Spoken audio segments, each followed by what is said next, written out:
Recipe ইলিশ মাছ ভাপা। দেখো এই ইলিশ মাছ এনেছে, এতে মশলা মাখাবো। এ দেখো হলুদ দিলাম, তারপরে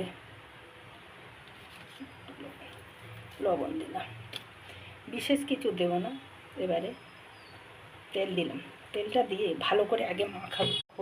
সরিষা বাটা, লঙ্কা, লবণ দিয়ে সরিষা বাটা, লঙ্কাটা একটু বেশি দিয়েছি, একবারেই হয়ে যাবে বলে লঙ্কাটা আলাদা করে আর দেবো না বলে ওর সঙ্গে একসঙ্গেই মেখেছি।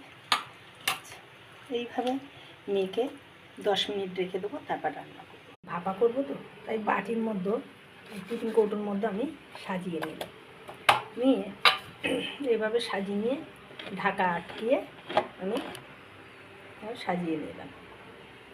লঙ্কা কিছু দিয়ে দিয়েছি, আর একটু কাঁচা সর্ষের তেল দিয়ে দেবো। এই সর্ষের তেল দিয়ে দিলাম, এবার এটা আটকিয়ে দেবো। এবারে দেখো জলটা এমনভাবে দিয়েছি, দেখো এই কৌটোটা বসাচ্ছি, কৌটোর মুখে লাগবে না, জল নিচেই থাকবে, দেখো তো। এবারে এটা দিয়ে আমি ঢাকা দিলাম, এবারে আধ ঘন্টা পরে দেখব। 40 মিনিট করলাম, দেখি হয়ে এসছে, গ্যাস অফ করে দিলাম। এবারে এটা ঠান্ডা হোক, তারপরে আমি খুলে দেখাচ্ছি। খুলে ফেলেছি, ভাপা রেডি হয়ে গেছে। এই দেখো তুলছি,